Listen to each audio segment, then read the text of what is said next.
नमस्कार बंधुरा आज आमी आपनादेर एकटा चिंगड़ी माछेर टेस्टी रेसिपि करे देखाबो। तार जोन्नो एखाने आमी 200 ग्राम परिमाण छोटो चिंगड़ीके धुए भालो करे खोसा छाड़िए निয়েছি। आमी एखाने छोटो चिंगड़ी व्यवहार करছি बंधुरा, आपनारा चाइले एकटु बड़ो चिंगड़िও एखाने व्यवहार करते पारेन, तबे এই রান্নাটায় छोटो चिंगड़ीতেই टेस्टটা ভালো আসে। प्रथमे आमी चिंगड़ी माछगुलोर भितरे दिए देब एकटू लवण, दिए देब एकटू मरिच गुঁড়ো। এখন চিংড়ি মাছগুলোকে ভালো করে মাখিয়ে নেব। চিংড়ি মাছগুলোকে সুন্দর করে মাখিয়ে নিয়েছি। এখন আমি রান্নাটা শুরু করছি বন্ধুরা, প্লিজ একটা লাইক দিয়ে দেখতে থাকুন।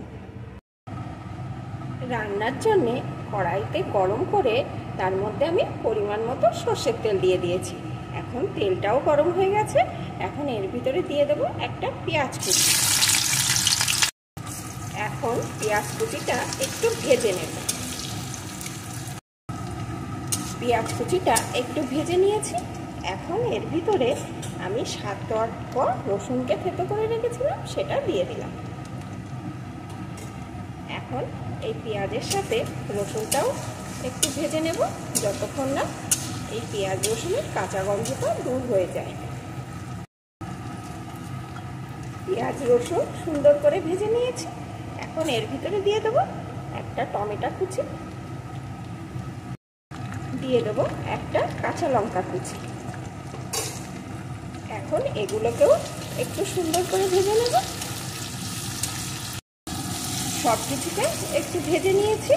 এখন এর ভিতরে দিয়ে দেবো স্বাদ মতো লবণ। লবণটা কিন্তু মাছেও মাখানো আছে, সেই বুঝে দিতে হবে। একটু হলুদ গুঁড়ো, একটু লঙ্কার গুঁড়ো। ঝালটা যে যার পছন্দ মতন দিয়ে নেবে। এখন আবারও একটু ভালো করে কষিয়ে নেব। সব কিছুকে ভালো করে আমি এখানে কষিয়ে নিয়েছি। এখন এর ভিতরে ম্যারিনেট করা চিংড়ি মাছগুলোকে দিয়ে দেবো।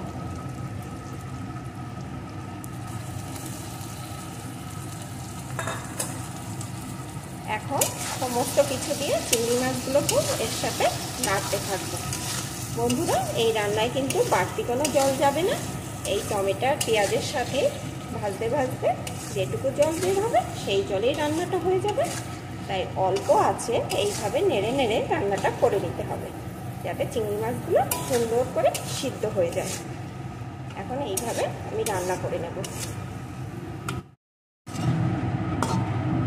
নাড়তে নাড়তে দেখুন বন্ধুরা, রান্নাটা কিন্তু আমার মোটামুটি হয়ে গেছে। এখন এর ভিতরে দিয়ে দেবো একটু গরম মশলার গুঁড়ো। এখন একটু নাড়িয়ে নেব। এখন রান্নাটা কিন্তু আমার কমপ্লিট। বন্ধুরা, এটা কিন্তু গরম ভাতের সাথে দুর্দান্ত লাগে। আপনারা একবার অন্তত এইভাবে চিংড়ি মাছ ট্রাই করবেন, আর কেমন হলো আমাকে কমেন্ট করে জানাবেন।